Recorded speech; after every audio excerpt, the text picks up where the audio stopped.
আজকে আপনাদের সামনে যে বইটা নিয়ে আমি আলোচনা করব সেটা হলো ফ্রেডরিক নিৎসের বিয়ন্ড গুড অ্যান্ড এভিল।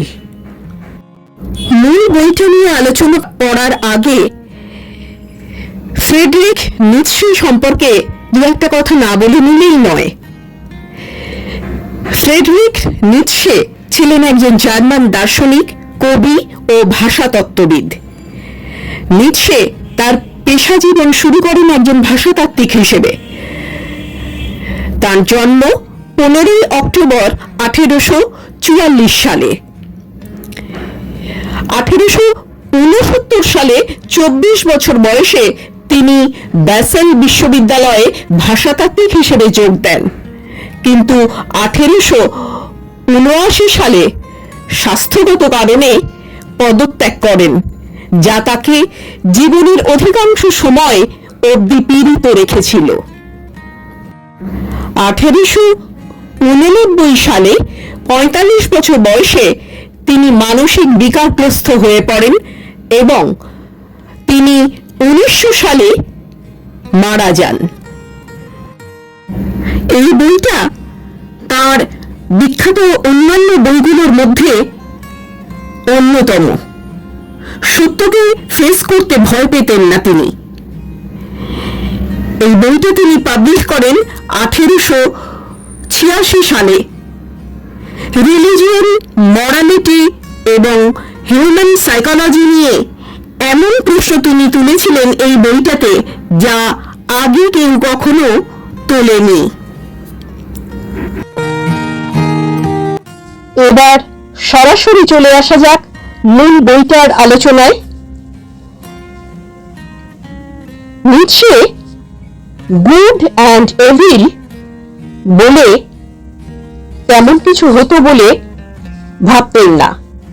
তার মতে যেসব কিছুকে আমরা গুড বা এভিল ভাবি সেগুলো সবসময়ই এমন ছিল না।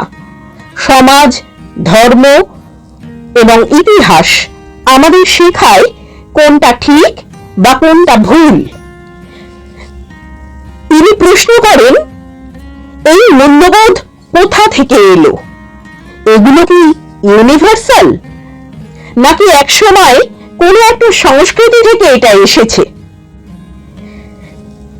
নৈতিকতার ওপর এই বইটা নিৎসে লেখেননি, বরং আমাদের চিন্তা পদ্ধতির ওপরেই এই বইটা আলোকপাত করেছেন। আমাদের হৃদয়কে স্বাধীন করতে হবে নিৎসে মনে করতেন। নিৎসে মনে করতেন ফ্রি স্পিরিটেড হতে হবে আমাদের এমন মানুষ হতে হবে যে ভয় ছাড়া ভাবতে পারে, পুরনো ধ্যান ধারণা, চিন্তা ভাবনাগুলোকে চ্যালেঞ্জ করতে হবে। আমাদের সেই রকম ভাবেই ফ্রি স্পিরিটেড মানুষ হয়ে উঠতে হবে। নিৎসে সবসময় সত্য খোলাখুলি বলতেন। সত্য, ইতিহাস, ধর্ম বা দর্শন সব ক্ষেত্রেই। দার্শনিকরা হিডেন বায়াস নিয়ে ভাবতেন। নিৎসের মতে আদিকার দার্শনিকরা পছন্দ কিংবা ভয়ের সঙ্গে নিজেদের চিন্তা ভাবনা ব্যাখ্যা করতেন বা তৈরি করতেন। আধুনিক চিন্তা ভাবনার মূল ছিল নিৎসের চিন্তা ভাবনা। এক্সিস্টেনশিয়ালিজম ও পোস্ট মডার্নিজমের এর মুভমেন্টকে তিনি রাস্তা দেখিয়েছিলেন। বিয়ন্ড গুড অ্যান্ড এভিল এই বইটায় সর্বমোট 9টা চ্যাপ্টার আছে। এক একটা নতুন টপিক নিয়ে এক একটা চ্যাপ্টারে তিনি আলোচনা করেছেন। ফ্রি থিঙ্কিং, ইন্ডিভিজুয়ালিজম এর জনক বলা যায় নিৎসেকে। আর এই বই একেবারে শেষে রয়েছে একটা আফটার সং, যেটাকে বলা যেতে পারে একটা কবিতা। বইতে আলোচনা করেছেন ট্রুথ বা সত্য কি, রিলিজিয়ন বা ধর্ম কি, মোরাল ভ্যালুস কিভাবে তৈরি হয় বা হলো, স্কলারদের দায়িত্ব কি। তিনি আরো আলোচনা করেছেন নোবেল মানুষ বা মহান মানুষ কিভাবে তৈরি হয়।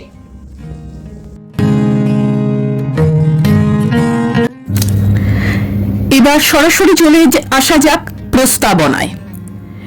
এই বইয়ের প্রস্তাবনায় তিনি এই বইটা কেন লিখেছেন, এই বইতে তিনি কি বলতে চেয়েছেন সে কথাই বলা আছে। তিনি জানিয়েছেন এই প্রস্তাবনায় সত্য খোঁজ করা সহজ নয়, সত্য সবসময় যে রেডি থাকে, সবসময় যে তৈরি থাকে, মজুদ থাকে এমনটা নয়। সত্য আসলে মানুষেরই তৈরি করা কাহিনী বা গল্প। এই পৃথিবীতে কিছু জিনিস ভালো আর কিছু জিনিস খারাপ। নিশ্চয় প্রশ্ন তোলেন, এই ভালো বা খারাপ কিসের ভিত্তিতে নির্ণয় করা হচ্ছে বা নির্ণয় করা হয়? মানুষই এইগুলোকে বানিয়েছে। এইগুলোকে ভেঙে সত্যকে নতুন ভাবে দেখা উচিত বলে নিৎসে মনে করতেন। নিৎসে বলেন, দার্শনিকরা বেশিরভাগই সত্য কি এই খোঁজ করেন, কিন্তু পুরনো ধারণাকে সঠিক বলে মনে করেন। তারা পুরনো ধ্যান ধারণাকে প্রশ্ন করেন না। পুরনো ধারণা ও নিজেদের বিশ্বাসকে বাঁচাতে চান সেই সব দার্শনিকরা। তার মতে এটা এক ধরনের বেঈমানি। এটাকে তিনি ডগম্যাটিজম বা অন্ধবিশ্বাস বলে আখ্যায়িত করেছেন। নিৎসে ফ্রি স্পিরিটেড পার্সন তাদেরই বলতে চেয়েছেন যারা পুরানো বিশ্বাস থেকে স্বাধীন বা মুক্ত, যারা প্রশ্ন করে, যারা ভয় পায় না প্রশ্ন করতে। তিনি চান তার বই পাঠক শুধু পড়বেনই না, সেগুলো গভীরভাবে ভাবনা চিন্তা ও প্রশ্ন করবে।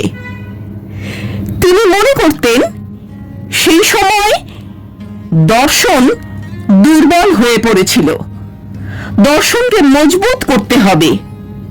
পুরনো পদ্ধতি ছেড়ে এজন্য প্রশ্ন করতে হবে। দর্শন শুধু বইয়ের মধ্যে আবদ্ধ রাখলে চলবে না। তার মতে দর্শনকে জীবনের অঙ্গ হিসেবে ব্যবহার করতে হবে।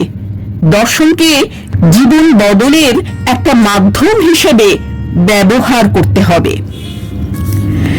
ধর্ম মানুষের জীবনকে খুব প্রভাবিত করেছে। নিয়মকে বিনা প্রশ্নে মানুষ মেনে নেয়। এটাকে তিনি এক ধরনের গোলামি বলে মনে করতেন। ধর্মের নিয়ম নিয়ে মানুষ প্রশ্ন তুলুক, এটা তিনি চেয়েছিলেন। এই নিয়ম সঠিক কিনা সেটা ভেবে দেখা উচিত বলে তিনি সবসময় মনে করতেন। তিনি মনে করতেন মানুষ যেন চোখ বন্ধ করে ধর্মকে বিশ্বাস না করেন। তিনি মনে করতেন দার্শনিকরা একটা নিজেদের তৈরি করা কল্পনার দুনিয়ায় বাস করেন। আসল দুনিয়া থেকে ওরা অনেক দূরে বাস করেন। তিনি বলেন, আমাদের নৈতিকতা, ভালো মন্দ, নিয়ম চিরকাল ছিল এমনটা কিন্তু নয়। মানুষই এটা বানিয়েছে। এগুলোকে আমরা এভাবেই মেনে চলব নাকি প্রশ্ন তুলব? নৈতিকতা নতুন দৃষ্টিকোণ থেকে দেখতে হবে। এটা কি আমাদের মুক্ত করে না বেঁধে রাখে? এই বই পুরনো ভাবনা চিন্তায় ক্লান্ত তেমন পাঠককেই তিনি চেয়েছেন যারা নতুন করে ভাবতে চান। তার মতে সত্যের খোঁজ একটা লম্বা পথ অতিক্রম করতে হবে। সত্য কখনো এমনি এমনি পাওয়া যায় না। কখনো কখনো ভুল রাস্তায় যেতে হতে পারে, কিন্তু ভুল রাস্তাও আমাদের কিছু না কিছু শেখায়। আমরা যেন ভয় না পাই, প্রতি পদে আমরা যেন কিছু না কিছু শিখি। সত্যকে সহজে পাওয়া যায় না, খুঁজতে হয়, আর সেইখানেই আমাদের নিজেদেরকে বুঝতে হবে। তিনি চান তার বই একটা অস্ত্র হিসেবে সবার সামনে থাকুক। তার বই আমাদের ভাবতে, প্রশ্ন করতে, পুরনো ভাবনাকে ভাঙতে সাহায্য করবে, এমন স্বপ্নেই তিনি দেখেছিলেন। খোলা মনে তিনি তার বই পড়তে বলেছেন পাঠকদের। গভীরভাবে বোঝার জন্য আবেদন রেখেছেন পাঠকের কাছে।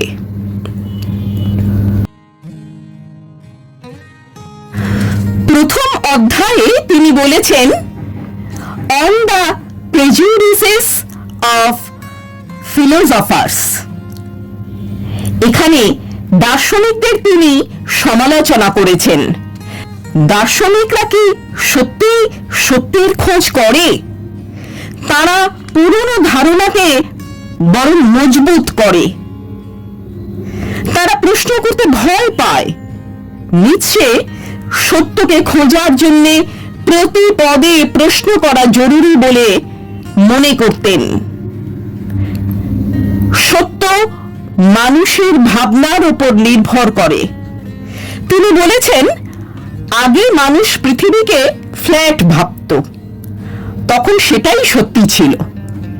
সত্য কোনো ধ্রুব ব্যাপার নয়। পরে জানা যায় পৃথিবী গোল, তখন মানুষ সেইটাকেই সত্য বলে মনে করে। নিশ্চয় বলেন, সত্যকে সবসময় পরীক্ষা করতে হবে। দার্শনিকদের লজিক বা যুক্তির ওপর তিনি কথা বলেছেন। যুক্তি নিয়েও তিনি প্রশ্ন তুলেছেন। যুক্তিও তো মানুষেরই তৈরি। যুক্তি দিয়ে সত্যে পৌঁছানো যায় দার্শনিকদের মতে। তিনি বলেন, কখনো কখনো যুক্তি সত্য থেকে আমাদের দূরে নিয়ে যায়। আমাদের যুক্তিকেও প্রশ্ন করতে হবে, আমাদের যুক্তিকেও পরীক্ষা করতে হবে। মেটাফিজিক্স এমন একটা বিষয়, দার্শনিকরা সেখানে দুনিয়ার পেছনের সত্য খোঁজেন। তারা এমন বিষয়ে ভাবেন যা বাস্তবে নেই। তার মতে দার্শনিক হলেন সেই, যিনি মুক্তভাবে চিন্তা করতে পারেন। দার্শনিকদের সব বিষয় প্রশ্ন তোলা উচিত বলে তিনি মনে করতেন। প্লেটো ভাবতেন সত্য একটা আলাদা জগতে থাকে। নিৎসে বলেন, তিনি প্লেটোর সঙ্গে একমত নন। সত্য আমাদের এই জগতেই আছে, সেখানে পৌঁছানোর পথ কঠিন ও লম্বা। সহজে পৌঁছানো যায় না, সত্যকে সহজে পাওয়াও যায় না। পুরনো ভাবনা বিশ্বাসকে ছাড়তে হবে।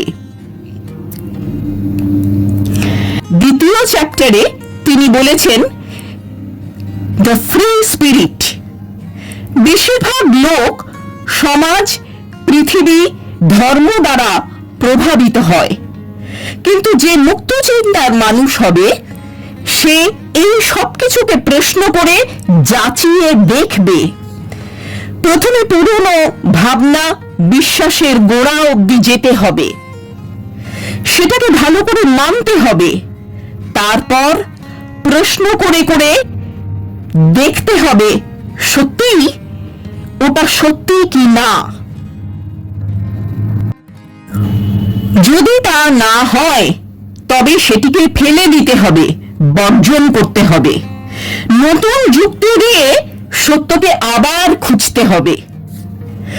সমাজ যদি কিছুকে খারাপ ও অন্যায় বলে মনে করে, তবে তাকে প্রশ্ন করে যুক্তি দিয়ে বুঝতে হবে।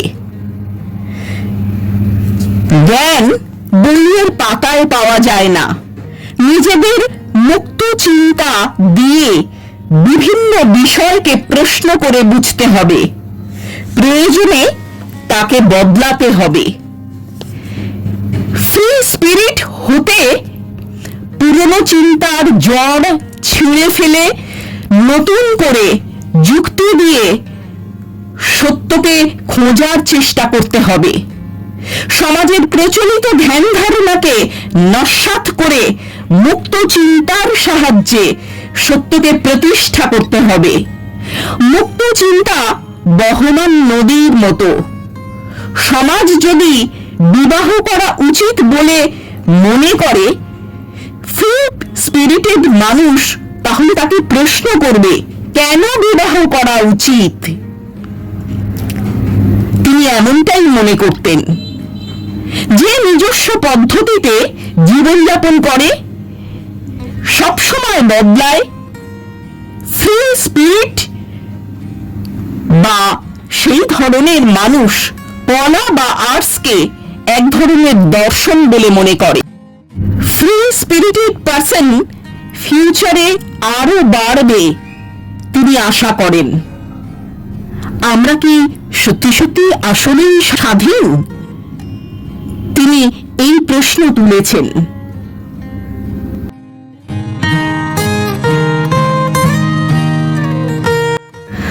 বিয়ন্ড গুড অ্যান্ড এভিল এই বইয়ের তৃতীয় চ্যাপ্টারে রিলিজিয়াস মোড নিয়ে তিনি আলোচনা করেছেন। তিনি বলেছেন, ধর্ম মানুষের ভাবনা পৃথিবীকে ভীষণভাবে প্রভাবিত করে। ধর্মের দুর্বলতা ও মানুষের জীবনে তার প্রভাব নিয়ে তিনি আলোচনা করেছেন। মানুষ বিপদ বা ভয়ে ধর্মের বা ঈশ্বরের দ্বারস্থ হয়। ধর্ম মানুষের এক মানসিক অবস্থা বলে তিনি বলেছেন। এতে মানুষ দুর্বল হয়ে যায়। চোখ বন্ধ করে ধর্মকে মেনে নেওয়া এক ধরনের গোলামি বা দাসত্ব। ধর্মের নিয়ম মানুষ বানিয়েছে। বিভিন্ন দেশে বিভিন্ন সময়ে ধর্মের নিয়ম বিভিন্ন ছিল বা আছে। আমাদের ইচ্ছেকে বোঝা উচিত। আসল বিশ্বাস সেটাই যা প্রশ্নের মুখোমুখি হতে পারে। সাফারিং বা দুঃখ নিয়ে তিনি বলেছেন, দুঃখ জীবনেরই একটা অঙ্গ। দুঃখ আগের জন্মের ফল বা ঈশ্বরের দেওয়া কোনো কিছু, এটা সবাই ভাবে। তিনি মনে করেন দুঃখ আমাদের মজবুত করে। ধর্মের ইতিহাস নিয়ে তিনি বলেছেন, প্রত্যেক ধর্ম তার নিজের নিজের সময়ের প্রয়োজনে তৈরি হয়েছে। তার বাইরে এর প্রয়োজনীয়তা আর থাকে না। ধর্মগুরুদের নিয়ে তিনি বলেছেন, তারা নিজেদের ক্ষমতা বজায় রাখার জন্য সবসময় চেষ্টা করে যান, আর সেই জন্যেই তারা ভয় ছড়ান মানুষের মধ্যে, মানুষকে নিয়ন্ত্রণ করবার জন্যে, মানুষকে নিয়ন্ত্রণে রাখার জন্যে। স্পিরিচুয়ালিটি বা আধ্যাত্মিকতা নিয়ে তিনি বলেছেন যে আসল আধ্যাত্মিকতা হলো সেটাই যেটা মানুষকে বেঁধে রাখে না, তা মানুষকে মুক্ত করে দেয়। যে ফ্রি স্পিরিটেড মানুষ হবে সে স্বাধীনভাবে নিজের মতো করে আধ্যাত্মিকতায় পৌঁছবার চেষ্টা করবে। এই বইয়ের চতুর্থ চ্যাপ্টারে তিনি বলেছেন, এই চতুর্থ চ্যাপ্টারের নাম হচ্ছে ম্যাক্সিমস অ্যান্ড ইন্টারলিউডস। এখানে খুব ছোট ছোট 188টা সূক্তি আছে। এখানে তিনি বলেছেন, মানুষ নিজেকে জানতে ভয় পায়, আমরা আমাদের দোষ থেকে সবসময় পালাতে চাই। মানুষ সত্যকে শুনতে বা ফেস করতে ভয় পায়, চায় না। বাইরে থেকে শক্তিশালী মানুষকে দেখায়, আসলে ভেতরে ভেতরে মানুষ ততটা শক্তিশালী আদৌ নয়। তার ভেতরে ভয় থাকে নিজের মুখোমুখি, সেই জন্যেই যে কোনো মানুষের দাঁড়ানো উচিত। যদি সেটা আমরা করতে পারি তবেই আমরা শক্তিশালী হয়ে উঠতে পারব। মরালিটি বা নৈতিকতা নিয়ে তিনি বলেছেন, যা একটা সমাজে যেটা ঠিক সেটাই অন্য সমাজে ঠিক নয়। এইভাবে তিনি নৈতিকতার নতুন ব্যাখ্যা দিয়েছেন। নারী পুরুষের বিষয়েও তিনি কথা বলেছেন। নারী পুরুষকে একটা বিশেষ কাঠামোয় সমাজ তৈরি করেছে, সেটাকে ভাঙতে হবে। পাওয়ার বা ক্ষমতা নিয়ে তিনি বলেছেন, আসল ক্ষমতা ভেতর থেকে আসে, বাইরে থেকে টাকা বা অন্য কোনো বস্তু থেকে কখনোই ক্ষমতা আসে না। নারী পুরুষ আলাদা আলাদা ভাবে চিন্তা করে। একটা সত্যিতে তিনি বলেছেন, বেশিরভাগ মানুষ নিজেদের খুব সমঝদার বলে ভাবে, আসলে তারা অন্যদের নকল করে। আর একটা সত্যিতে তিনি বলেছেন, প্রত্যেকের সত্য আলাদা আলাদা, একজনের সত্য অন্যজনের সত্যের সঙ্গে মেলে না। সৌন্দর্য জীবনের গভীরতা প্রকাশ করে। ধর্ম মানুষকে বেঁধে রাখে। ধর্মকে নতুন দৃষ্টিতে দেখতে হবে। কলা বা আর্ট মনোরঞ্জনের কোনো বিষয় নয়, এটাও আসলে এক ধরনের দর্শন।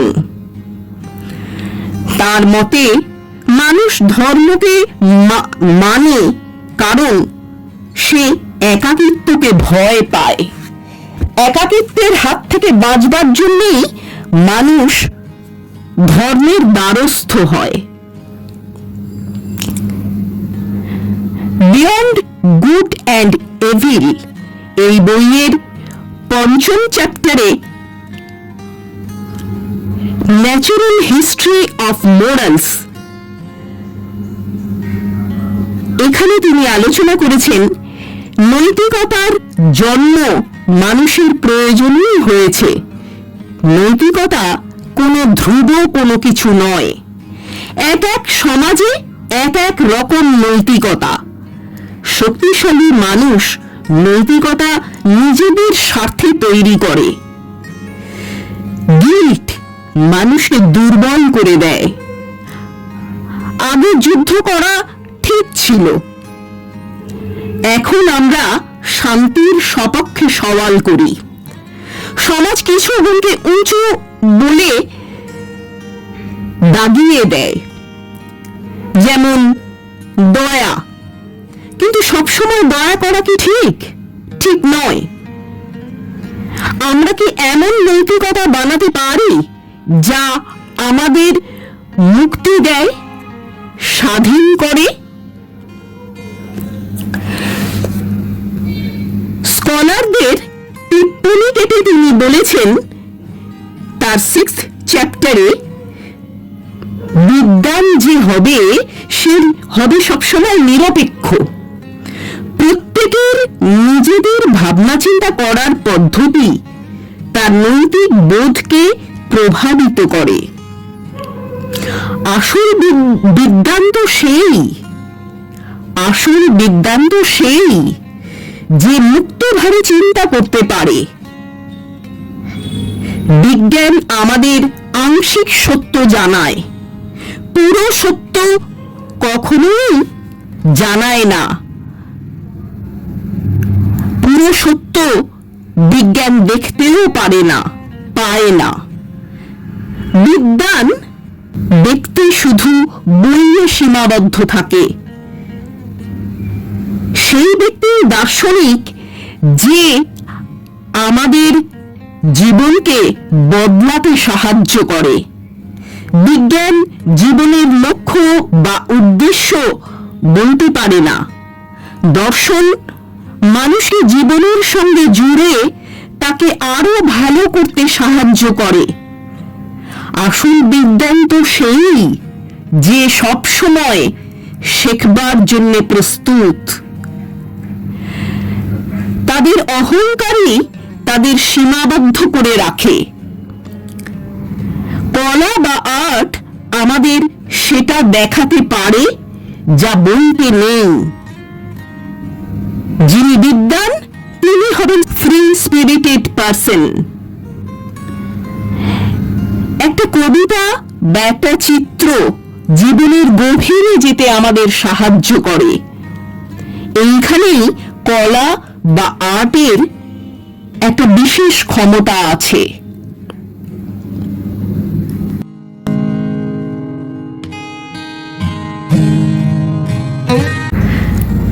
Beyond Good and Evil, Friedrich নিৎশের এই বইয়ের 7th চ্যাপ্টারের নাম হল আওয়ার ভার্চুস। এখানে মানব গুণের উপরে তিনি ফোকাস করেছেন। দয়াকে সমাজের উঁচু গুণ বলে সাধারণত মনে করা হয়, কিন্তু নিৎশে প্রশ্ন তুলেছেন, দয়া কি সবসময়ই ভালো? বারবার দয়া করলে দয়া প্রার্থী স্বাবলম্বী হতে পারে কি?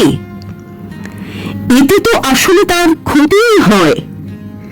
তার মতে সততা সবসময় ঠিক নয়, কখনো কখনো ক্ষতিকরও বটে। যখন আমরা কাউকে করুণা করি তখন আমরা নিজেদের উঁচু স্থানে বসাই। এর পেছনে এক ধরনের অহংবোধ আমাদের মধ্যে কাজ করে। তিনি চান অন্যের উপর ভরসা না করে মানুষকে নিজের উপর ভরসা করাতে শেখানো উচিত। সমাজে সকলে ভাবে রাগ একটা খারাপ জিনিস, কিন্তু রাগ কি সবসময়ই খারাপ? এই প্রশ্ন তিনি তুলেছেন। এক এক সমাজে এক এক গুণ উচ্চ স্থানে বসে। সেলফলেসনেস বা নিঃস্বার্থতা নিয়ে তিনি বলেছেন, মানুষ উপরে উপরে স্বার্থহীন নিঃস্বার্থ এটা দেখায় যাতে লোকে তাকে ভালো বলে। আমাদের আসল গুণগুলো প্রকাশ করা উচিত। যে ফ্রি স্পিরিটেড পারসন হবে সে সমাজের গুণগুলোকে না মেনে নিয়ে নিজের জীবনের উন্নতিতে যে গুণগুলো সাহায্য করবে সেইগুলোকেই অর্জন করার পথে এগিয়ে যাবে। আমরা কি নতুন গুণ বানাতে পারি না? তিনি প্রশ্ন তুলেছেন, এমন কোনো গুণ কি আমরা বানাতে পারি না যা আমাদের বেটার লাইফ দিতে পারে, আমাদের মুক্ত করতে পারে?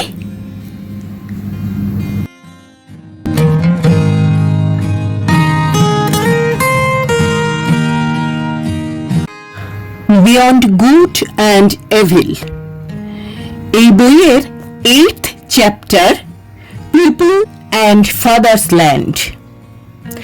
দেশ, সমাজ, রাষ্ট্র ও মাতৃভূমির ভাবনা আমাদের অনেক কিছু দিয়েছে, কিন্তু এগুলোই কি সবসময় মানুষের পক্ষে ভালো?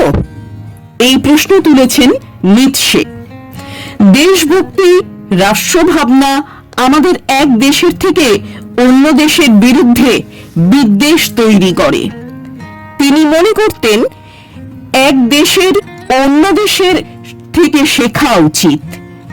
দু দেশের সংস্কৃতিতে তফাৎ থাকে, তাই আদান প্রদান জরুরি। কলা দেশকে আরো এক দেশের সঙ্গে জুড়তে পারে, আসল শক্তি তখনই আসে যখন মানুষ মানুষের সঙ্গে, দেশ দেশের সঙ্গে জুড়ে যায়। রাষ্ট্রীয়তা ও মাতৃভূমির ভাবনা আমাদের সীমিত করে। রাষ্ট্রীয়তা থেকে যুদ্ধ বাধে দুই দেশে। চোখ বন্ধ করে নিজের দেশকে শ্রেষ্ঠ ভাবলেই হবে না, নিজের দেশের নেতিবাচকতাকেও খোলা মনে দেখতে হবে। নিৎসে বলেন, নিজের দেশের নেতিবাচকতাকেও খোলা মনে দেখতে যে পারে, যে নিজের দেশের নেতিবাচকতা নিয়ে কথা বলতে পারে, আলোচনা করতে পারে, সেই ফ্রি স্পিরিটেড পারসন। নিজের দেশের ত্রুটিগুলো নিয়েও আলোচনা করা, কথা বলা জরুরি। এটাই হলো আসল দেশকে ভালোবাসা। ফ্রি স্পিরিটেড পারসন দেশকে অন্ধভাবে সমর্থন না করে তার ত্রুটিগুলোর ওপরেও আলোকপাত করে তাকে আরো উন্নত হতে সাহায্য করবে।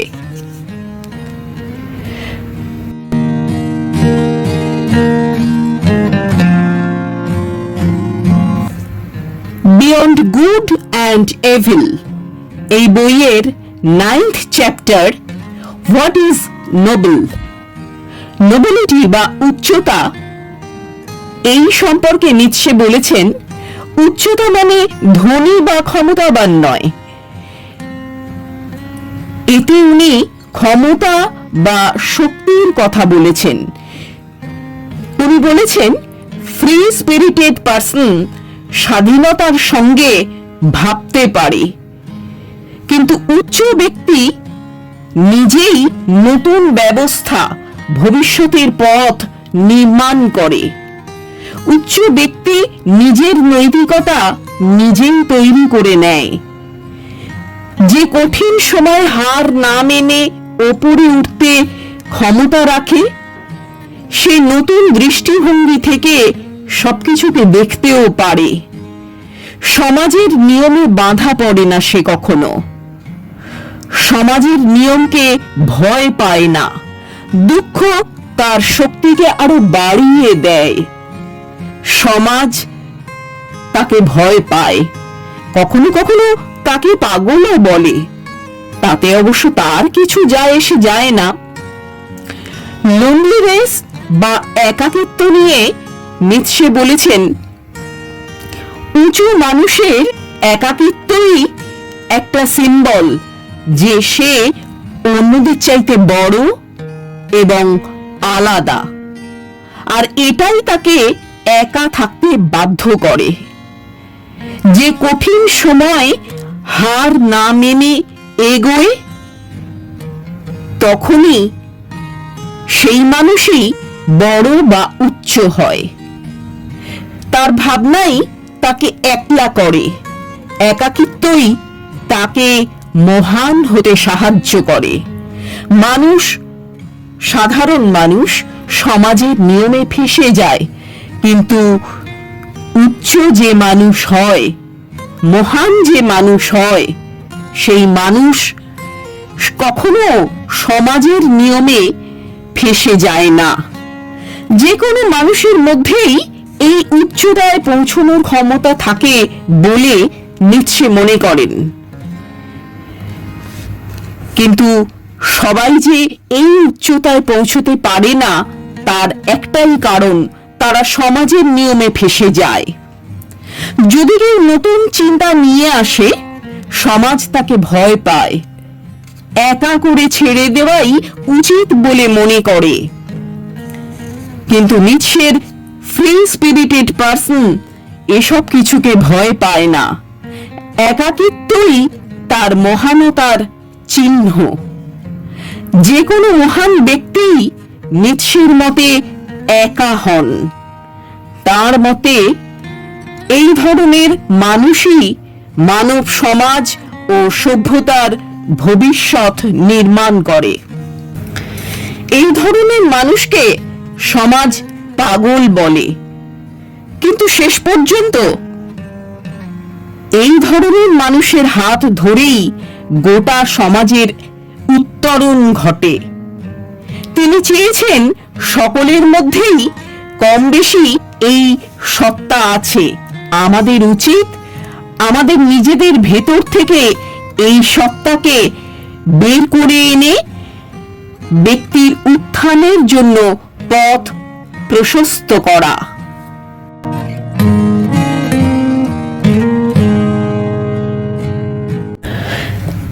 বিয়ন্ড গুড অ্যান্ড এভিলের একেবারে শেষে আছে একটা আফটার সং। এই কবিতা বা গানে নিৎসে এক উঁচু পাহাড় থেকে সবকিছুকে দেখতে পাচ্ছে এমন একজন ব্যক্তির কথা বলেছেন। আর এই উঁচু পাহাড়ই হলো সত্যে পৌঁছানো, যেখানে পৌঁছতে অনেক পরিশ্রম, অনেক লড়াই করতে হয়। নিৎসের মতে একমাত্র ফ্রি স্পিরিটেড পার্সনরাই সত্যে পৌঁছতে পারে। আমাদের ওই উঁচু পাহাড়ের চড়ার ক্ষমতা অর্জন করতে হবে। এই যাবার পথটা মসৃণ নয়, বরং বন্ধুর। কিন্তু তাতে ভয় পেলে চলবে না। ফ্রি স্পিরিটেড পার্সন কখনো এইসবে ভয় পায় না। জীবন আসলে একটা যাত্রাপথ। এখানে দুঃখ, প্রতিরোধ সামনে আসবেই। সমাজের নিয়মকে না মেনে নিজের শর্তে জীবনের পথে যাত্রা করে সত্যকে অনুসন্ধান করতে হবে।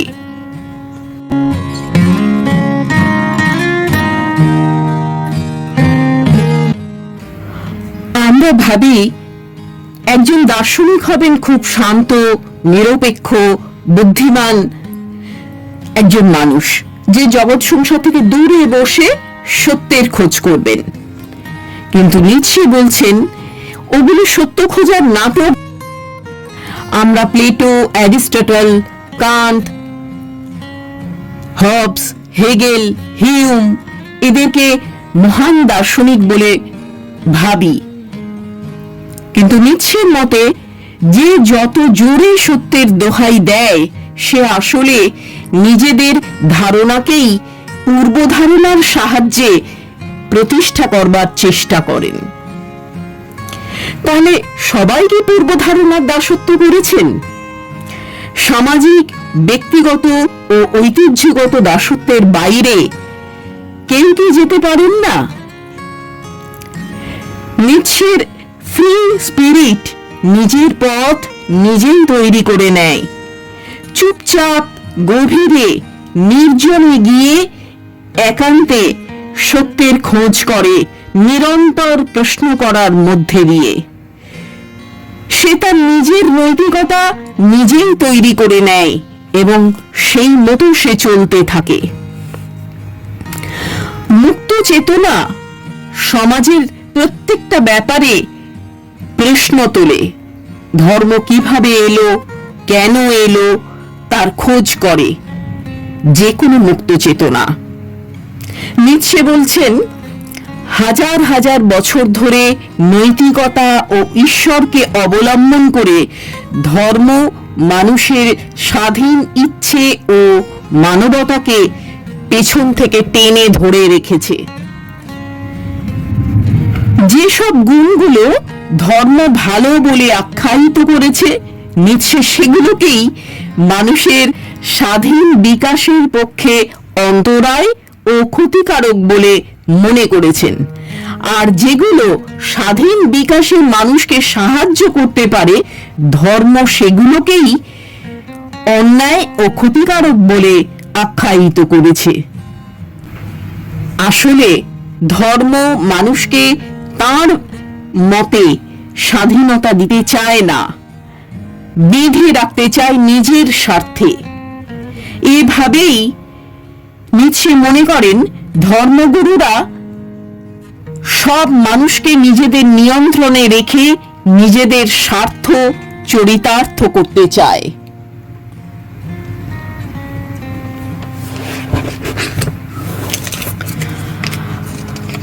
আমাদের নৈতিকতাকে নিচ্ছে যেন ডিনামাইট দিয়ে উড়িয়ে দিয়েছেন।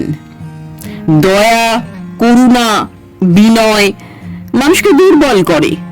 নিচ্ছে এগুলোকে মানুষের খারাপ গুণ বলেছেন। এক অদ্ভুত মনোবৈজ্ঞানিক পদ্ধতিতে নিচ্ছে দেখিয়েছেন যেসব গুণ মানুষকে উপরে উঠতে সাহায্য করে সেগুলোকে ধর্ম অন্যায় বললেও নিচ্ছে মানুষের সেগুলোই ভালো গুণ বলেছেন। বিদ্বানদের তিনি সমালোচনা করেছেন। যে প্রশ্ন তোলে, যে সন্দেহ করে, তাকে এই সিস্টেমের বাইরে বের করে দেওয়া হয়। এটা তো আমরা দেখেই আসছি।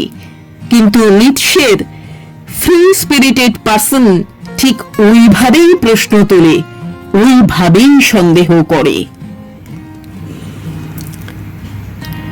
নৈতিকতা যখন মানুষের দাসত্ব করে, নিচ্ছে তাকে বর্জন করে নিজের নৈতিকতা নিজেকে তৈরি করে নিতে বলেন।